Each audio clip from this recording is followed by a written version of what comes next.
صلی اللہ علیہ وسلم۔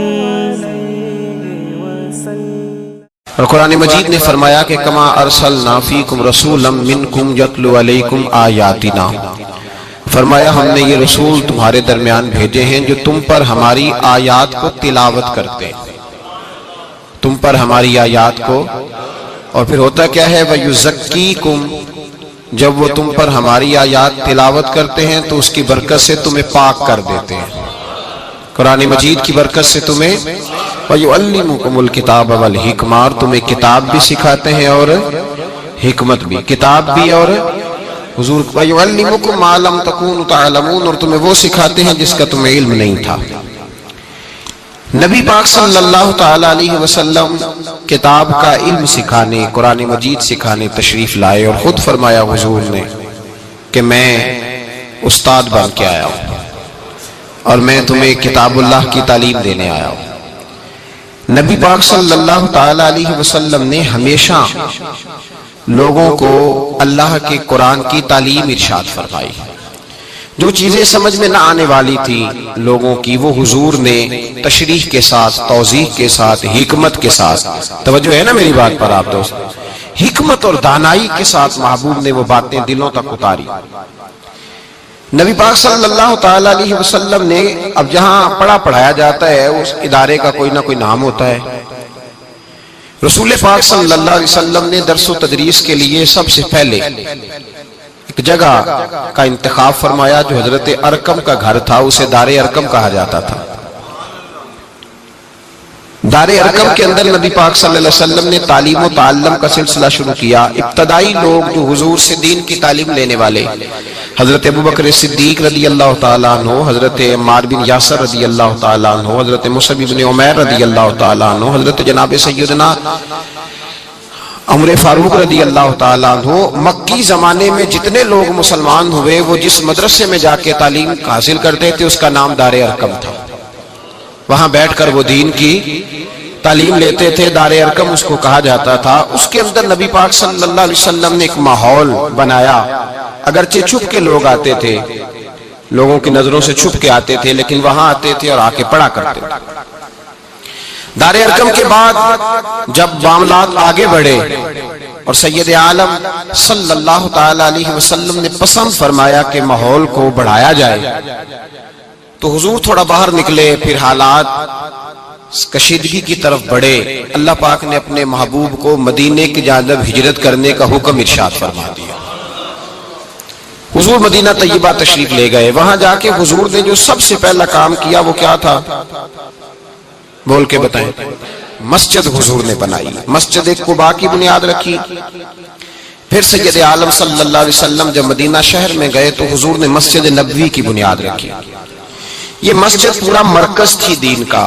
جو کام ہم مسجد سے لیتے ہیں نا وہ تو یہ ہے کہ نماز پڑھنے چلے گئے، جمعہ پڑھنے چلے گئے، بڑے خیر کے کام ہیں۔ ہاں اگر کبھی قسم اٹھانی ہوئی، کسی کو کہنا ہوا قسم اٹھا، تو پھر چلے گئے، یہ بھی ایک رواج ہے۔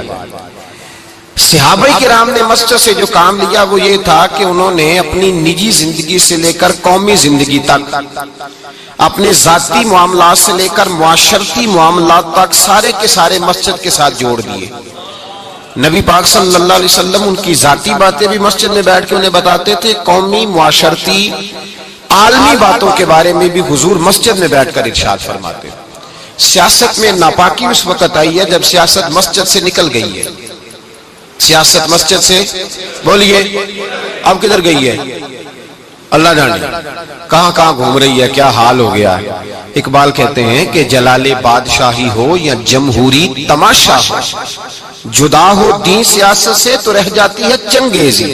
ہلاکو خان یا چنگیز پیدا ہوتے ہیں جب دین اور سیاست کو الگ الگ کیا جاتا ہے۔ سارے کام مسجد میں ہوتے تھے۔ حضور صلی اللہ علیہ وسلم نے محسوس کیا کہ کچھ لوگ تو آتے تھے ضروریات کا علم سیکھنے، طالب العلم فریضۃ علی کل مسلم، ضروریات کا علم سیکھنا ہر مسلمان پر فرض ہے۔ وضو، غسل، پاکی، پلیدی، نماز، حج فرض ہو جائے تو حج، زکوٰۃ فرض ہو تو زکوٰۃ کے مسئلے سیکھنے فرض ہو گئے، شادی کرتا ہے تو نکاح، طلاق، حیض و نفاس کی باتیں سیکھنی ضروری ہو گئی۔ یہ تو ہر مسلمان پر ایک ایک کل دین کا سیکھنا وہ فرض کفایہ ہے کہ پورے شہر میں سے 2-1 لوگ بھی سیکھ لیں تو سب کی طرف سے وہ فرض ادا ہو گیا۔ اب حضور چاہتے تھے کہ پورا دین بھی لوگ سیکھیں۔ صحابہ میں سے کچھ تاجر تھے، صنعتکار تھے، کھیتی باڑی کرنے والے تھے، وہ شام کو آتے تھے، کچھ وقت گزارتے تھے۔ محبوب کا ارادہ ہوا کہ کچھ ایسا ادارہ قائم کیا جائے، کچھ ایسے لوگ ملیں جو یہی رہیں ہمیشہ۔ خاص بات ہے، خاص توجہ سے سنیں۔ آج یہ ایک بہت بڑا اعتراض اٹھایا جا رہا ہے، اس پر سیر حاصل گفتگو کر رہا ہوں سمجھانے کے لیے۔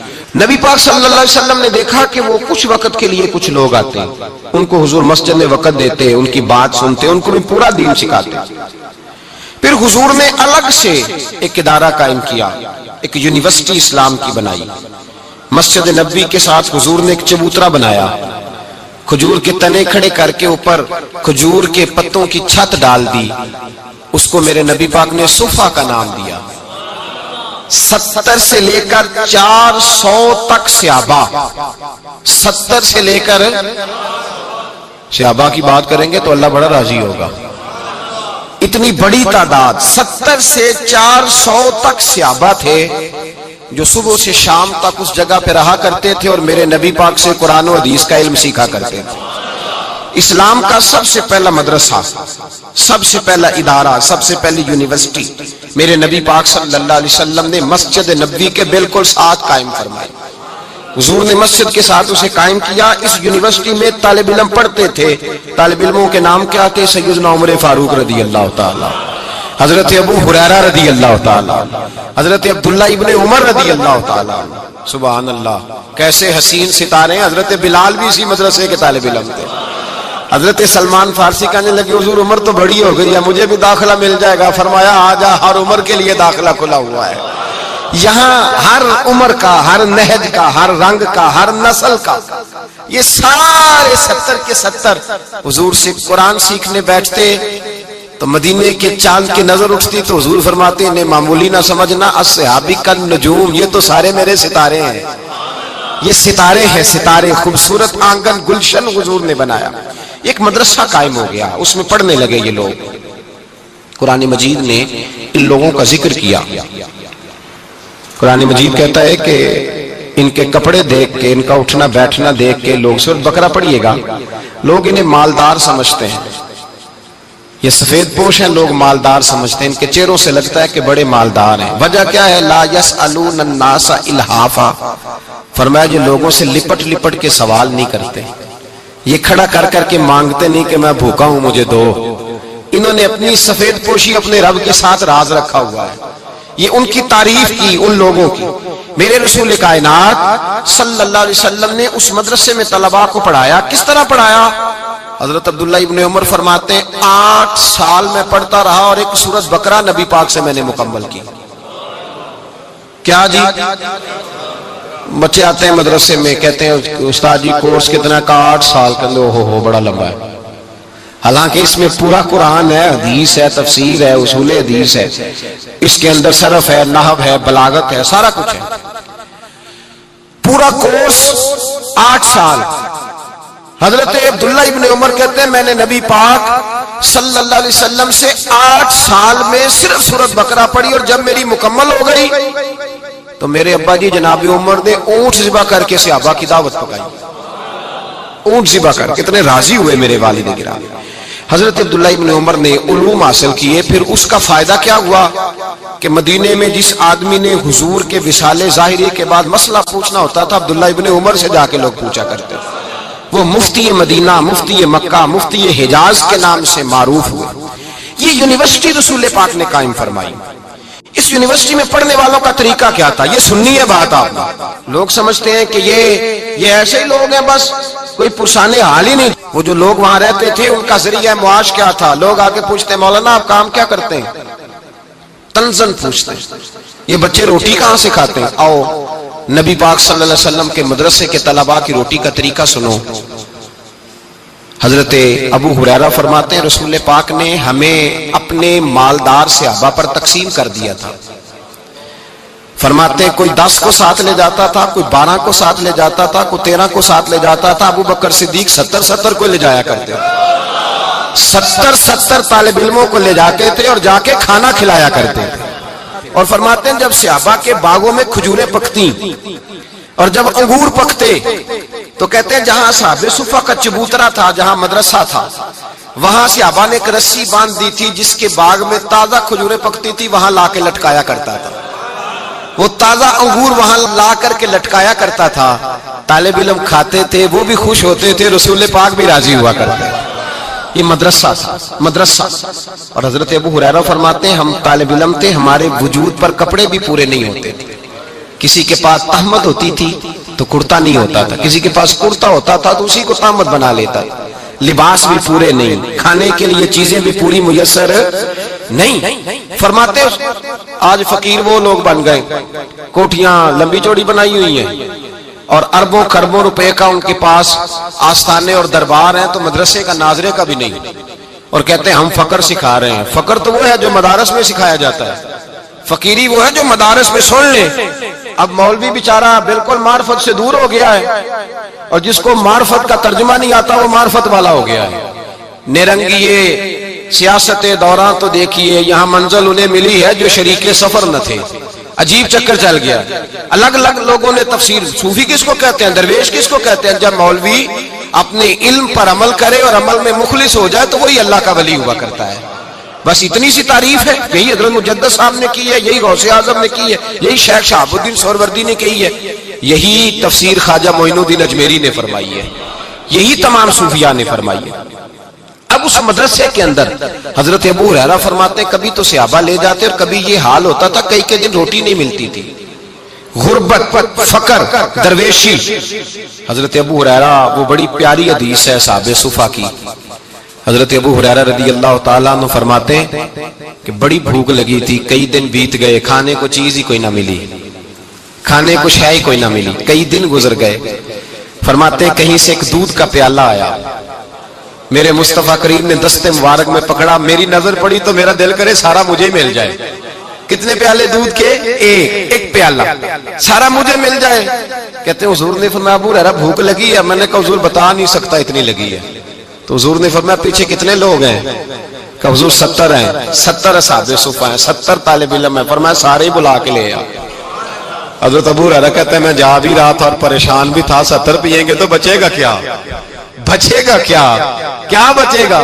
کہتے ہیں میں گیا، بلا کے لایا اور لا کر کے نا لائن میں کھڑے کر دیے تو رسول پاک نے مجھے پکڑایا. میرا خیال تھا کہ پہلا نمبر میرا ہوگا پینے کا، لیکن حضور نے فرمایا تو ساقی بننا، ساقی جو ہوتا ہے وہ آخر میں پیا کرتا ہے، تو اس طرح کر کے شروع ہو جا، وہاں سے پلانا شروع کر. حضرت ابو ہریرہ کہتے ہیں پہلے کو میں نے دیا، وہ جب پیتا جاتا تو میری نظر دودھ پہ تھی، وہ پیتا جا رہا تھا، میری نگاہ دودھ پہ تھی، کتنا رہ گیا، کتنا کم ہو گیا. فرماتے ہیں اس نے سیر ہو کے پیا اور تھوڑا سا نا اس نے ہچکچاہٹ محسوس کی کہ دوسرے ساتھی کے لیے بھی چھوڑ دوں. کہتے ہیں جب اس نے لبوں سے اتارا تو میرے مصطفیٰ کے لب کھلے. فرمایا شرما نہ، راج کے پی، سیر ہو کے پی. حضور نے صحابی سے فرمایا سیر، اب تنگی داماں پہ نہ جا، اور بھی کچھ مانگ ہے، آج وہ مائل بہتا، اور بھی کچھ مانگ، چل پی. کہتے اس نے سیر ہو کے پیا تو حضور نے فرمایا چل ابو ہریرہ اب اس طرح کر دوسرے کو دے.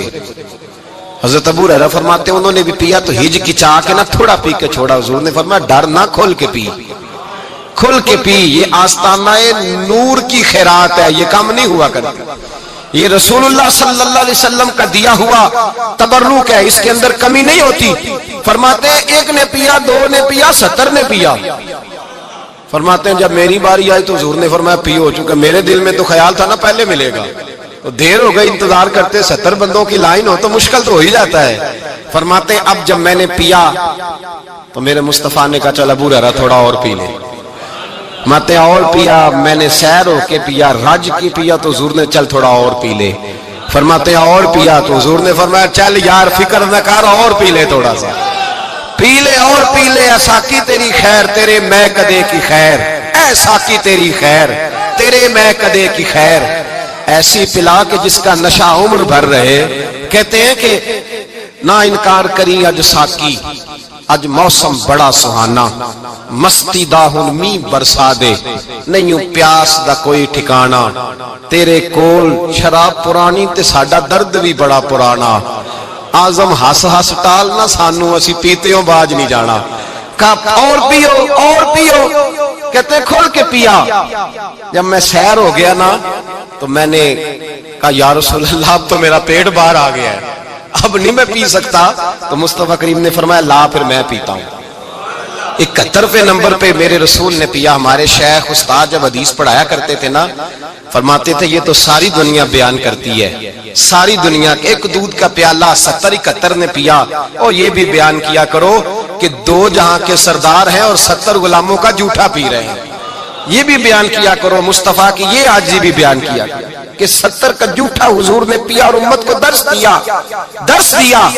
میرے مصطفیٰ نے کہ میرے مومن کے جھوٹے میں اللہ نے شفا رکھی ہوئی ہے. یہ شفا ہے, حضور کا فرمان ہے. اصحاب صفہ کہتے ہیں کہ 70 کو ایک پیالہ اس رنگ میں ہم نے تعلیم حاصل کی. اور جب تعلیم حاصل کر چکے تو پھر میرے نبی نے ڈیوٹی لگائی. فرمایا بلیغوا انی ولو آیا, اب میدان میں نکلو, ایک ایک آیت لو اور نکل جاؤ. پھر مدارس قائم ہوئے. حضرت معاذ بن جبل اگر آ کے دمشق بیٹھتے تھے تو وہاں رسول اللہ کی حدیثوں کا درس دیتے تھے. حضرت مولا علی اس مدرسے سے فارغ التحصیل تھے, وہ کوفے گئے تو وہاں انہوں نے مدرسہ قائم کیا. جہاں صحابی وہ صحابہ جہاں بیٹھتے تھے نا, جو بیٹھا ہوتا تھا وہ یونیورسٹی ہوتا تھا, جو بیٹھا ہوتا تھا وہ یونیورسٹی تھا, ادارہ تھا. وہ چلتے پھرتے لوگ ادارے بن گئے.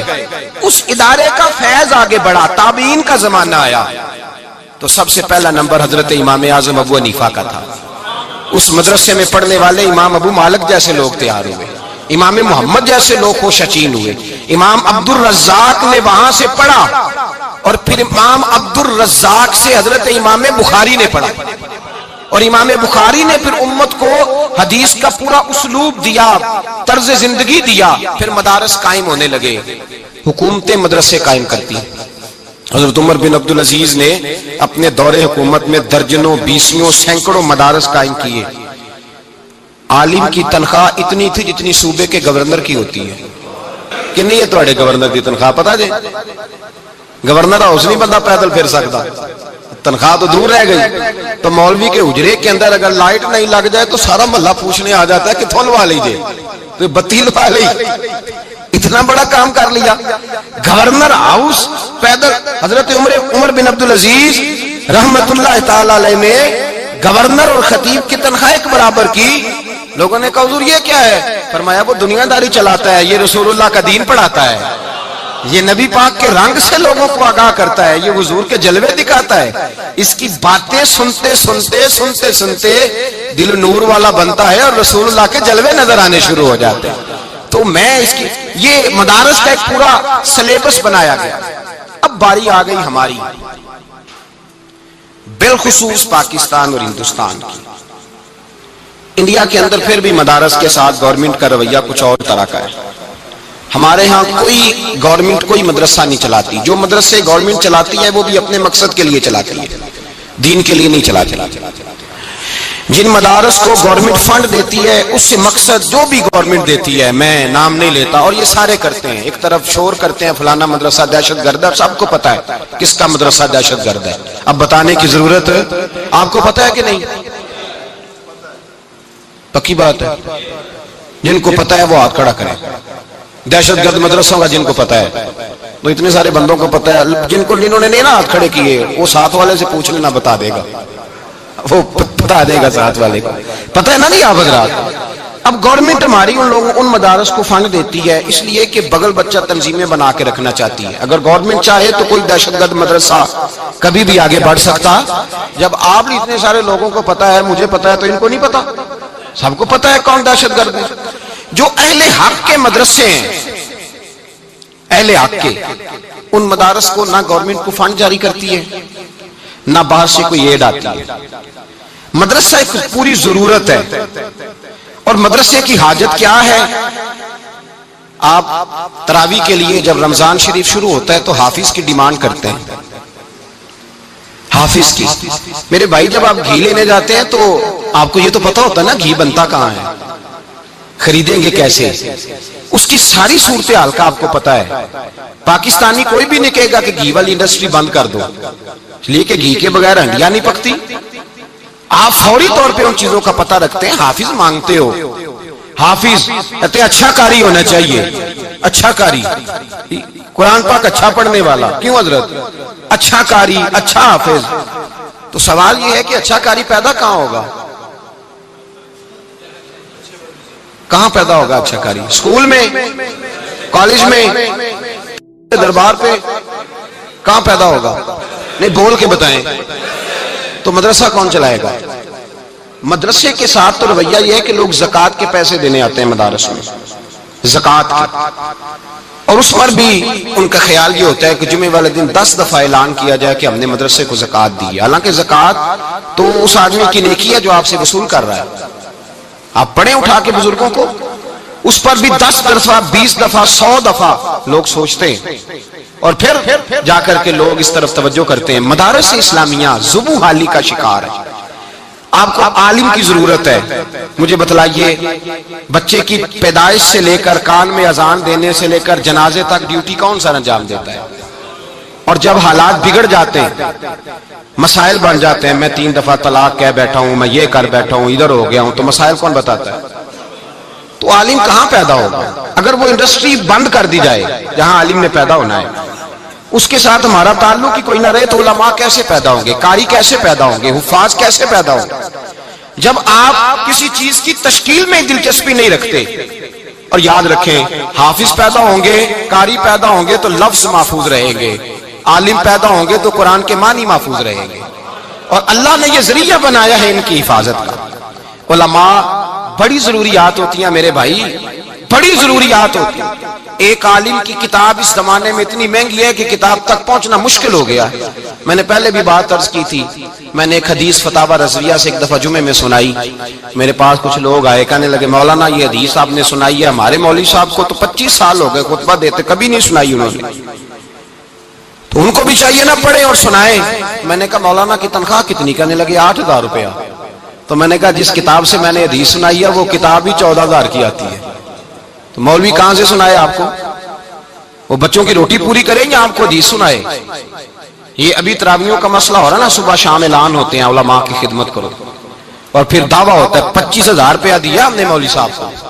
وہ میرے بھائی تو کپڑے تو لینے جا بازار کیا؟ اور مدارس کے طلباء کی کیا؟ پہلے تو مجھے شکوہ یہ ہے، اتنا ستیلا مذہب ہے کہ کوئی آدمی اپنا ذہین اور پڑھا لکھا بچہ مدرسے لے کے نہیں آتا، لاتا ہی نہیں۔ جو بالکل سمجھتے ہیں نہ کام کر سکے گا نہ یہ اسکول پڑھے گا، اس کو مدرسہ میں لا کے داخل کراتے ہیں، اور پھر پرسان حال کوئی نہیں مدارس اسلامیہ کا، کوئی پوچھنے والا نہیں۔ اور مدرسوں کے محتمم، ان کا تو اللہ بھلا کرے، وہ ویسے ہی مدرسہ بنا کے فارغ ہوتے ہیں، بچے سے انہیں کوئی دلچسپی نہیں، الا ماشاءاللہ ان کو دلچسپی اس چودھری سے ہے جو مدرسے کے ساتھ تعاون کرے گا۔ سب کی بات نہیں کرتا، بچوں کا ان کے شعور کو کس نے بیدار کرنا ہے، ان کو آگے کس نے لے کے جانا ہے۔ کبھی کبھی مدرسوں کا کھانا چیک کیا کریں جا کے، کبھی چیک کریں کسی مدرسے میں لنگر کیا پکتا ہے، آپ کے ہوش اڑ جائیں گے، ہوش اڑ جاتے ہیں۔ ہم مدرسے میں پڑھا کرتے تھے تو ایک دن بچوں کو شرارت سوجھی۔ اس وقت جو شرارتیں ہوتی ہیں وہ بڑی زبردست ہوتی ہیں، بلکہ وہ نئی ایجاد ہوتی ہیں طالب علمی کے زمانے میں۔ تو دال کھاتے کھاتے، میں تو ویسے بھی مدرسے میں امتحان کے دنوں میں رہا کرتا تھا، ابا جی کہتے تھے کہ گھر میں آ کے کھانا کھانا ہے، اس مدرسے میں پڑھنا جہاں بندہ شام کو آ جائے۔ کچھ عرصے رہنا پڑا مدرسے میں، تو وہ دال جو تھی نا، وہ دال نہیں ملتی تھی پر دال پکی ہوتی تھی۔ اس دال میں دال، پتہ نہیں آپ کو سمجھ آئی ہے بات کی کہ نہیں، دال میں سے دال میسر۔ اور کئی دفعہ ایسے ہوتا تھا کہ سویرے سحری کا وقت ہوتا تھا یا ناشتے کا وقت ہوتا تھا، تو استاد کہتے تھے نہ پانی پا کے ابالی ہے تو پھر خراب نہیں ہوتی۔ تو اب وہ ان کا حکمت تھی سمجھانے کی، تو ہم بھی اس حکمت کو سمجھ جاتے تھے، پانی ڈال کے ابال لیتے تھے تو وہ بالکل ہی دال ختم ہو جاتی، پتہ نہیں کیا بچتا تھا۔ تو محتمم صاحب جو تھے، پرنسپل صاحب، وہ آئے صبح وزٹ کرنے ناشتے کے وقت، تو بچوں نے بحث چھیڑ دی، علمی بحث، ایک علمی بحث ہونے لگی۔ کچھ بچے کہنے لگے جائز ہے، کچھ کہنے لگے ناجائز ہے، وہ جائز ہے ناجائز ہے، جائز ہے ناجائز ہے، بحث ہو رہی۔ استاد جی کھڑے ہو گئے، انہوں نے کہا مجھ سے پوچھ لو بیٹے کیا جائز اور کیا ناجائز ہے۔ تو جس نے یہ شرارت تیار کی تھی نا، وہ کھڑا ہو گیا، جس نے تیار کی تھی اور سنانا چاہ رہا تھا۔ وہ کہنے لگا استاد جی ہمارے درمیان بحث چھڑ گئی ہے کہ جو ہمارے مدرسے میں دال پکتی ہے اس سے وضو جائز ہے کہ ناجائز ہے۔ تو یہ بحث چھڑ گئی ہے، مسئلہ حل نہیں ہو رہا، تو آپ ذرا ہمیں وضاحت کر کے بتا دیں جائز ہے کہ ناجائز ہے۔ تو استاد فرمانے لگے بڑے نالائق ہو، کل انشاءاللہ تعالی جو دال پکے گی وہ اچھی پکے گی، مجھے سمجھ آ گئی ہے تم کیا بتانا چاہ رہے ہو۔ یہ حال ہے مدارس اسلامیہ کا کہ وہاں کا کھانا آپ جا کے دیکھ کے تو حال کوئی نہیں، بچوں کے رہن سہن کے معاملات گڑبڑ۔ تو آپ جب سب سے بڑا گورنمنٹ تو سرپرستی نہیں کر رہی، اور ضرورت کتنی ہے؟ میں ذمہ داری سے بات کہہ رہا ہوں، میں خود غلام ہوں ایک آستانے کا، میں خود نوکر ہوں، لیکن میرے بھائی دین کو جب بھی ضرورت پڑی ہے نا، ہزار تنقید کریں، علماء میں آپ ہزار خامیاں تلاش کریں، لیکن آج بھی دین پر جب کڑا وقت آتا ہے، جب حکومتیں، سیاستدان، ظالم دین کے خلاف بات کرتے ہیں، تو جو طبقہ سب سے پہلے بولتا ہے وہ علماء کا طبقہ ہے۔ اپنی بے سر و سامانی کے عالم میں، غریبی کے عالم میں علماء کھڑے ہو جاتے ہیں، احتجاج ہوتا ہے۔ پیرانے عظام تو اللہ ماشاءاللہ اچھے لوگ بھی ہیں، لیکن پیر تو کسی نہ کسی پارٹی سے وابستہ ہے۔ بڑے بڑے پیرانے عظام تو کسی نہ کسی پارٹی میں ہے، کوئی پیپلز پارٹی میں ہے، کوئی نون لیگ میں ہے، کوئی تحریک میں ہے، کوئی کسی میں ہے، کوئی کسی میں ہے۔ وہ تو سارے مست ہیں، ان کا تو معاملہ ہی نہیں، وہ تو ادھر آتے ہی نہیں، وہ تو کہتے ہیں مولوی کو کیا پتا ہوتا ہے، ہم نے کوئی معرفت یاد کر لی، اللہ جانے وہ کس بلا کا نام معرفت رکھا ہوا ہے۔ میرے بھائی یاد رکھیں، مدارس اسلامیہ اور قرآن، آپ مارکیٹ میں چلے جائیں، کوئی ہماری حکومت نے پریس نہیں لگایا ہوا، کوئی پریس نہیں کہ یہاں دینی کتابیں چھپیں گی، یہ دین کے لیے ہم کام کر رہے ہیں، کوئی شے نہیں۔ آپ بازار میں جا کے کہیں کہ مجھے دین کے فلانے موضوع پہ کتاب چاہیے، ایک نہیں آپ کو درجنوں کتابیں ملیں گی، اور جب آپ کتاب کھول کے دیکھیں گے تو پتہ چلے گا اس نے لکھی ہے جو کسی مدرسے کے حجرے میں بیٹھا کرتا تھا، جو کسی مسجد کے حجرے میں بیٹھا تھا، اسی نے پروف ریڈنگ کی، اسی نے کام کیا۔ کتابیں بھی مدرسے لکھتے ہیں، حافظ بھی مدرسے پیدا کرتے ہیں، دین کے بارے میں اگر کوئی پراپوگنڈا ہوتا ہے تو اس کا جواب بھی۔ اور ایک جج صاحب کے میں نے یہ ریمارک سنے، ایک مولانا پہ کیس ہو گیا، یہ سپیکر اب اللہ خیر کرے، مولوی صاحب ایک ہمارے دوست ہیں، تو وہ کہتے ہیں لاؤڈ سپیکر پہ غلطی سے کوئی دو چار جملے جمعے کے میں کہہ بیٹھا، مجھے اندازہ ہی نہیں تھا کہ باننی ہوا، خود بیان کرتے ہیں، تو کیس ہو گیا، لے گئے پولیس والے پکڑ کے، کہتے ہیں جب میں جا رہا تھا نا تو میری مسجد کی کمیٹی والے کہنے لگے حضرت جی فکر نہ کیجئے گا، نمازیں ہم پڑھ لیں گے، اب نمازوں کی فکر نہیں کرنی، انشاءاللہ ہم آئیں گے آپ کے پیچھے۔ یہ ظلم کی حد ہے۔ اور اب وہ کیس ہو گیا تو جب عدالت میں گئے تو کہتے ہیں جج صاحب کے ریمارکس کیا تھے؟ جج صاحب کہنے لگے اس پولیس آفیسر سے، اور تو تمہارے ہتھے کوئی نہیں چڑھتا، یہ مسکین مولوی جو کانپ رہا ہے تمہارے سامنے، شرم کا مارا کہ میں پولیس کی گاڑی میں بیٹھا ہوں گا تو لوگ پتہ نہیں کیا سمجھیں گے، کس جرم میں جا رہا ہے، کیا لوگ سمجھیں گے، اللہ جانے کیا کیا سوچیں۔ اس جج کے ریمارکس تھے، وہ کہنے لگا یہ علماء شور کرتے ہیں تو دنیا بچی ہوئی ہے، اگر یہ علماء اپنی مساجد میں، محافل میں، جلسوں میں شور نہ کرو، تم تو گلیوں میں ننگے ہو کے پھرنا شروع کر دو، جو تمہارا حال ہو گیا۔ یہ تو بیچارہ ایک طبقہ ہے، اور ہمارے ملک میں بہت سارے گناہ کرنے کو تیار ہے حکمران، لیکن مدارس اسلامیہ اسلام کے قلعے بنے ہوئے ہیں، ان مدارس کے لوگ کھڑے ہو جاتے ہیں۔ ہاں کچھ طبقہ دہشت گردوں کا ہے، لیکن سارے نہیں، وہ تو آٹے میں نمک کے برابر ہے، ایک جھٹکے میں ختم ہو سکتے ہیں۔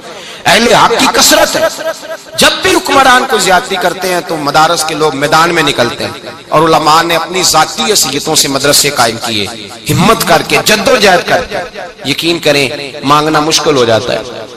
زندگی میں 2-3 لوگوں سے مجھے کہنے کا موقع ملا، 2-3 لوگوں سے مجھے ذاتی طور پہ مدرسے کے لیے کہنے کا موقع ملا، ورنہ میں ذاتی طور پہ نہیں کہتا، اس کے بعد ہی توبہ کر لی۔ ایک صاحب سے میں نے کہا کہ مدرسے کے ساتھ کچھ تعاون کریں، تو کہنے لگا مجھے کسی نے کہا کہ آپ جائیں، ان کا کہنا ہے کہ وہ آئیں گے تو میں کچھ کروں گا۔ میں چلا گیا، میں نے اس کو جا کے کہا کہ یار مدرسے کے ساتھ کچھ تعاون کرو۔ کہنے لگا مولانا میرا پیسہ 1 نمبر نہیں ہے، 1 2 3 نمبر ہے، تو میں نے ویسے رکھا ہوا ہے آپ کے لیے، تو میں دے دوں گا، ویسے 1 2 3 نمبر ہے۔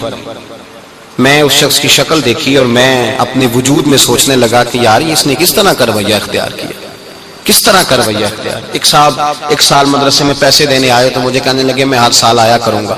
اگلا سال آیا تو حالات ہر سال کشیدہ نظر آتے ہیں ہمیں۔ میں نے اس کو ٹیلی فون کیا کہ صاحب آپ نے کہا تھا میں ہر سال آؤں گا۔ کہنے لگے مجھے دکھ ہوا ہے۔ کسی اور ساتھی کو کہنے لگے مجھے دکھ ہوا ہے، وہ تو مجھے شرمندہ کر رہے ہیں۔ ایک صاحب مجھے تیسرے صاحب مجھے گھر آ کے کہنے لگے کہ جب آپ کو ضرورت پڑے کسی اور کو نہیں کہنا، مجھے اطلاع دینی۔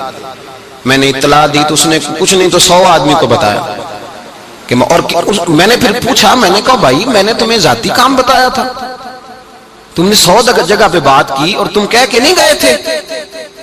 نہیں وہ تو ایسے میں نے کہا تھا. آپ یقین کریں رسوائی کا عالم ہے. ایسے تلخ حالات میں ہم وقت گزارتے ہیں اور ہمارے مدارس کے بچے اس طرح زندگی بسر کرتے ہیں. اور ہم خود ان صحبتوں سے گزر کے آئے ہیں. ہم نے وہ رنگ دیکھا ہے کہ ہمارے استاد گرامی نے تفسیر روح البیان کا ترجمہ کیا تو چھاپنے کے لیے پیسے نہیں تھے. انہوں نے اپنے گھر کی چارپائیاں بیچ ڈالی, اضافی برتن نکال کے بیچ ڈالے. ایک بیٹی کا جہیز بنا کے رکھا تھا. کہنے لگے بیٹے تیری شادی میں سال ہے, اگر تو اجازت دے تو میں بیچ لوں, میری عمر بھر کی کمائی ہے, میں چاہتا ہوں میری زندگی میں چھپ جائے. اس قدر دکھ اور تکلیف اور آزمائش کے ساتھ علماء گجرانوالہ میں ہمارے ایک دوست مولانا تھے, ان کا بیٹا بڑا اچھا پڑھتا تھا, لاہور میں بڑا صحیح چل رہا تھا, صحیح سمت چل رہا تھا. اچانک اس بچے نے چھوڑ دیا, کہنے لگا میں نے نہیں پڑھنا. اور ہم لوگوں نے نا علماء کے لیے حکم لگایا کہ تم نے درویش رہنا ہے, تم نے نام سے یہ کہنا ہے کہ میں نے موٹر سائیکل پہ گاڑی پہننا, خبردار تمہارا حق نہیں ہے. نہ تم نے اچھے کپڑے پہننے ہیں, تمہارا حق نہیں. نہ ہمیں یہ پتا چلے کہ تم اچھے گھر میں بیٹھو, تمہارا نہیں حق. یہ نمائندے ہیں, یہ رسول اللہ کے جانشین ہیں. یہ ہے جن کے بارے میں نبی پاک صلی اللہ علیہ وسلم نے فرمایا جس نے عالم کی زیارت کی سمجھے میں نے اپنے رسول کا دیدار کیا ہے. یہ ہے جن کے بارے میں حضور نے فرمایا جس نے عالم کو سہارا دیا سمجھے میں نے اپنے رسول کی بارگاہ میں حاضری دی ہے. یہ ہے جن کے یہ کنز المال میں حدیث میں لفظ دکھاؤں گا. نبی پاک نے فرمایا جس نے کسی عالم کی صحبت اختیار کی وہ سمجھ لے میں نے اپنے نبی کی سنگت اختیار کی ہے. اور فرمایا جو میری سنگت میں بیٹھا سمجھے میں رب کی بارگاہ میں بیٹھا ہوا ہوں. اتنا بڑا اس آدمی کا درجہ ہے جس کو کھڑا کر کے پوچھا جاتا ہے کہ وہ تو گاڑی میں بیٹھا ہوا تھا تو بتا گاڑی کہاں سے آئی. مولوی صاحب کو تو بالکل ان کو اجازت نہیں ہے. اور ایسی عجیب. وہ مولانا مجھے ٹیلی فون کرنے لگے, کہنے لگے میرا بیٹا آپ سے بڑا متاثر ہے, آپ کا بڑا حیا کرتا ہے, مدرسہ چھوڑ گیا ہے, لائق بچہ, A1 ذہن اور A1 تعلیم اس بچے کی, آپ سمجھائیں. میں ملنے گیا, میں نے جا کے کہا بیٹے آپ اتنا اچھا پڑھ رہے تھے چھوڑ کیوں گئے؟ کہنے لگے نہیں میں نے دوست سے بات کر لیا, میں کوریا جا رہا ہوں. میں نے کہا بیٹے دین پڑھو, اس میں بڑی برکت ہے. کہنے لگے چھوڑ دیں آپ. کیا پڑھا ہے آپ نے, کیا کمایا ہے آج تک, مجھے گنوائیں. میرے ابے کو 22 سال ہو گئے مسجد میں, کیا ہے؟ میں نے کہا یار ساری باتیں ٹھیک ہے لیکن جو اللہ رسول اعزاز دیتے ہیں وہ تو بھی ہمیں نظر میں رکھنا چاہیے نا. کہنے لگے آپ رکھتے ہیں, میں رکھتا ہوں, لوگ نہیں رکھتے. میں نے کہا وجہ تو بتا. کہنے لگے 22 سال سے مسجد کی چھت پہ ہمارا مکان ہے, 4 بہنیں ہیں, بہن کا رشتہ دیکھنے لوگ آئے تھے, اور وہ بی بی جس نے میری بہن کی ساس بننا تھا وہ مسجد کے اندر اس نے پیر رکھا, اور جب وہ رشتہ دکھانے والی نے کہا نا سیڑھیوں پہ جانا ہے تو کہنے لگی ہائے ہائے یہ مسجد میں رہتے ہیں, میرا بیٹا آئے گا تو کہاں رہے گا. کہنے لگے میری بہن قرآن مجید کی حافظ, میری بہن عالم, میری بہن قاریہ, لیکن اس کی غلطی صرف اتنی تھی کہ اس کا ابا مسجد میں رہتا تھا. مجھے کہنے لگے حضرت جی وہ وہیں کھڑے کھڑے میری تہجد گزار بہن کے بارے میں کہہ کے گئی ہم نے نہیں رشتہ کرنا, میرا بیٹا مسجد میں آئے گا. میں نے نہیں یہاں بیٹا بیانا. کہتے ہیں وہ میں سن رہا تھا, 2 بوتلیں ہاتھ میں پکڑے, میں مسجد کے ستون کے ساتھ کھڑا تھا. تو وہ بی بی رشتہ کرانے والی کہنے لگی ایک دفعہ دیکھ تو لے بیٹی کو. کہنے لگی تو کہتی ہے میں دیکھ لیتی ہوں پر انکار یہی ہے, ہم نے رشتہ نہیں کرنا. کہنے لگے میں نے اٹار کے ٹوپی پھینک دی ہے, میں نہیں پڑھوں گا مذہب. یہ دے رہا ہے مذہب ہمیں, کیا غلطی ہے ہماری. بچہ چھوڑ کے چلا گیا, لیکن مجھے اس کی باتیں کبھی کبھی راتوں کو بھی یاد آتی ہیں. مدارس اسلامیہ کے ساتھ زیادتی اور ظلم, اور مجھے شکوہ کسی حکومت سے نہیں, ان کا تو حال یہ ہے. مجھے شکوہ تو ان لوگوں سے ہے, ان لوگوں سے شکوہ ہے جو اپنے گھر کے اندر عالی شان بلڈنگوں میں رہتے ہیں, لیکن مدارس کے بارے میں ان سے بات, بڑی جگہ پیسہ خرچ کرنے کو ہے, بڑا کچھ ہے ہمارے پاس, آپ کو پتا نہیں. یہ جو مدرسہ ہوتا ہے یہ رسول اللہ کے مدرسے کا فیض ہوتا ہے.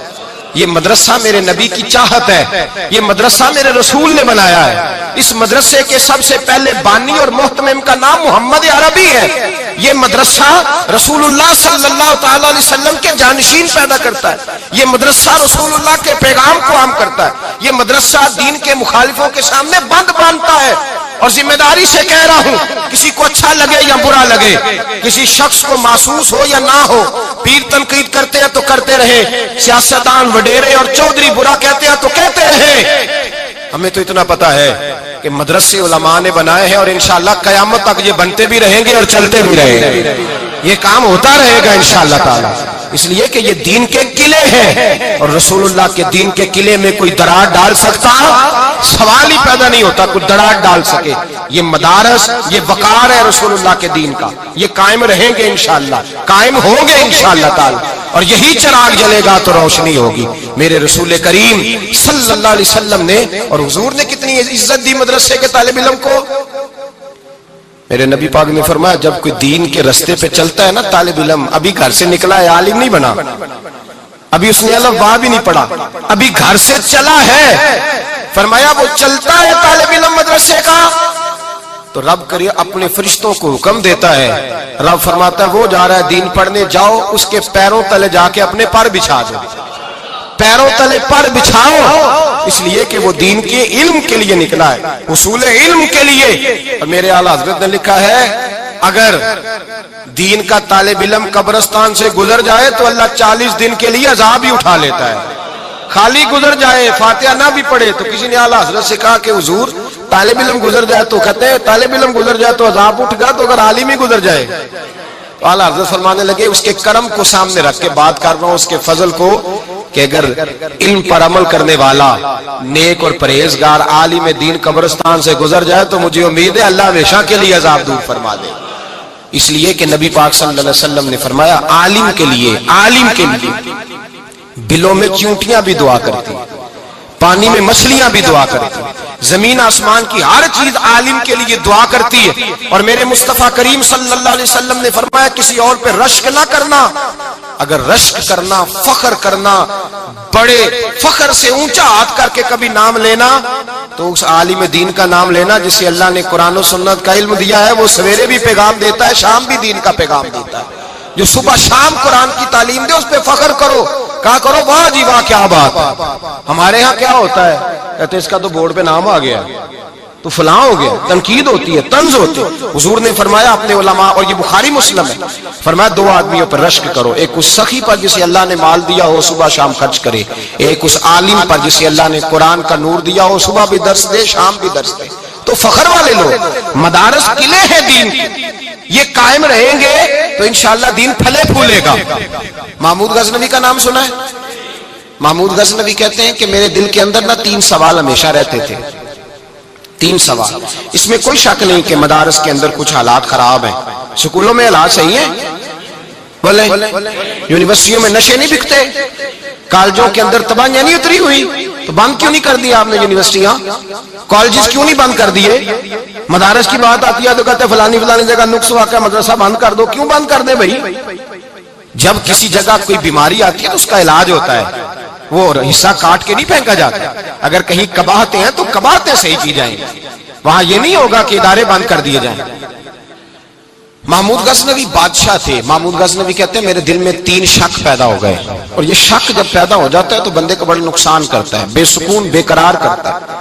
محمود غزنوی کہتے ہیں مجھے شک ہو گیا 3 باتوں کا، ایک یہ شک ہو گیا کہ واقعی میرا باپ سبکتگین ہے یا کوئی اور ہے، ایک یہ شک پیدا ہو گیا کہ قیامت قائم ہوگی بھی یا ایسی باتیں بنی ہوئی معاذ اللہ، ایک یہ شک پیدا ہو گیا کہ یہ جو مولوی حدیث بیان کرتے ہیں کہ علماء انبیاء کے وارث ہیں، پھٹے پرانے کپڑے ہیں، 4 بندے جانتے نہیں، رہنے کو اس کے پاس مکان نہیں، اور یہ حضور کا وارث ہے، یہ لگتا ہے مولویوں نے حدیث گھڑ لی ہے، خود بنا لی ہے۔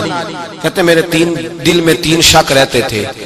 ایک رات میں سفر کے لیے نکلا تو میں ہندوستان کی گلی سے گزر رہا تھا تو مدرسے کا ایک طالب علم سبق یاد کر رہا تھا، اور حال اس کا یہ تھا کہ ایک ہندو کھتری کی دکان تھی، اس دکان کے اندر دیا جل رہا تھا، تو چھوٹا سا روشن دان تھا تو وہاں سے روشنی چھن چھن کے باہر آتی تھی، باہر روشنی ایک لاٹ ایک شعاع باہر نکلتی۔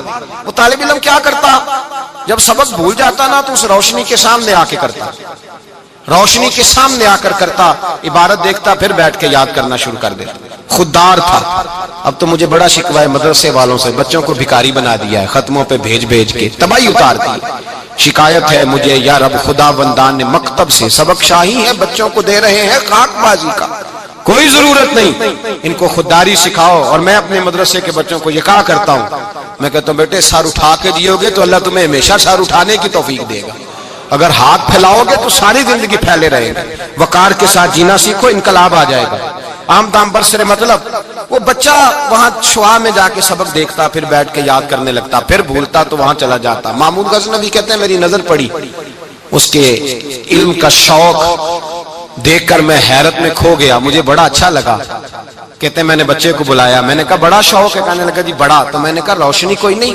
کہنے لگے گھر غریب ہے, وہاں تو تیل نہیں, اور مدرسہ بھی غریب ہے. استاد صاحب کہتے ہیں دن کو تو روشنی ملے گی, رات کو نہیں ملے گی. 1-8 گھنٹہ شام میں چراغ ملتا ہے, رات کو نہیں. تو مجھے یہ پتا چلا تھا یہاں روشنی ہے تو میں روز رات یہاں آ جاتا ہوں.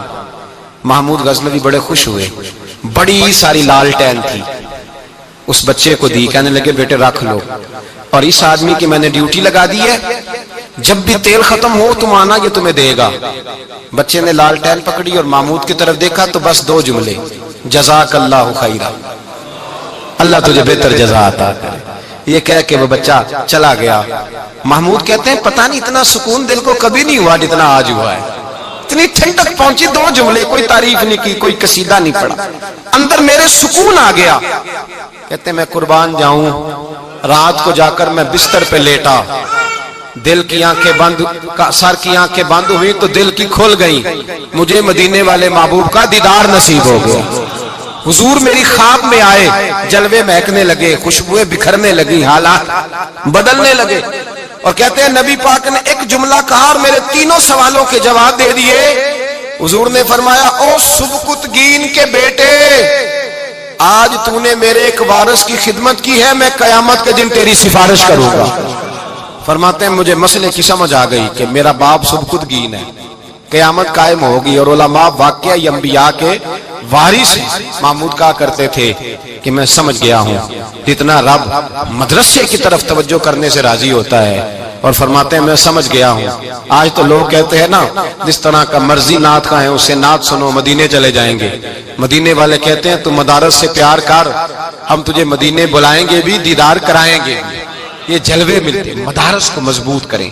علم سے مقابلہ ہے معاشرے میں, اور ہماری جماعت میں بالخصوص مدارس کا فقدان ہے. میں یہ نہیں کہہ رہا کمی ہے, فقدان ہے. دور دور تک علماء نہیں ملتے. مدارس کے اندر خاطر خواہ سہولیات ہونی چاہیے. قرآن و سنت پڑھنے والوں کو تو زیادہ سہولیات ملنی چاہیے.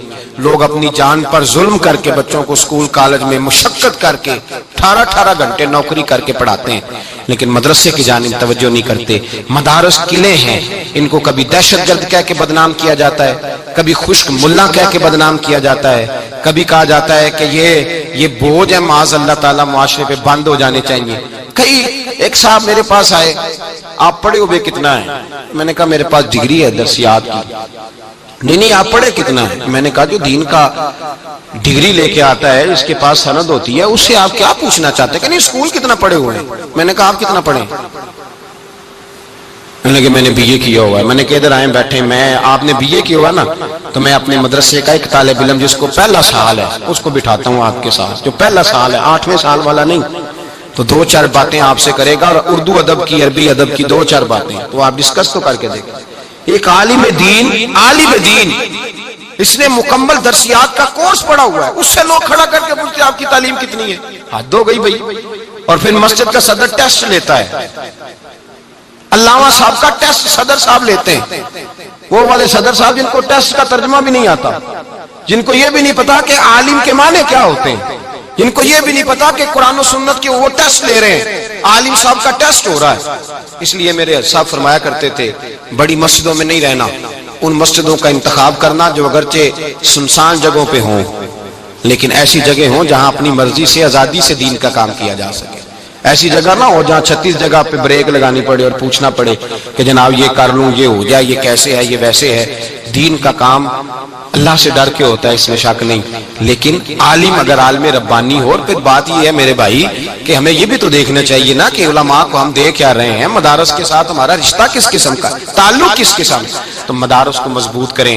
جتنا منفی پراپوگنڈا ٹی وی پہ, اخبارات پہ مدارس کے خلاف ہوتا ہے, اس کا ایک ہی مقصد ہے کہ جو دین کے بارے میں بات ہوتی ہے اس کو بند کیا جائے. مدارس دین کے قلعے ہیں, اور میرے رسول کا دین ہمیشہ رہنے کے لیے آیا ہے. دین اگر ہمیشہ رہے گا تو مدرسے بھی انشاءاللہ ہمیشہ رہیں گے, اور یہ پھلتے پھولتے تابندہ رہیں گے انشاءاللہ. تعالیٰ، اور آپ ٹٹول کے دیکھ لیں جتنے بھی پیچھے بزرگ گزرے ہیں سارے کسی نہ کسی مدرسے کے پڑھے ہوئے، سارے۔ غوث اعظم بھی ایک مدرسے کے فارغ تھے، خواجہ معین الدین بھی فارغ تھے، شیخ شہاب الدین سہروردی بھی، مجدد الفسانی بھی، سلطان صلاح الدین ایوبی غوث اعظم کے مدرسے کا پڑھا ہوا تھا۔ یہ سارے مدارس کے پڑھے ہوئے لوگ تھے، سائنسدان بھی مدارس کے پڑھے ہوئے۔ رب کر دے بڈھے ہو گئے اتے ملا پنڈت سارے، رب دا کھوج کھرا نہ لبا اتے نہ کیتے بئی نظارے۔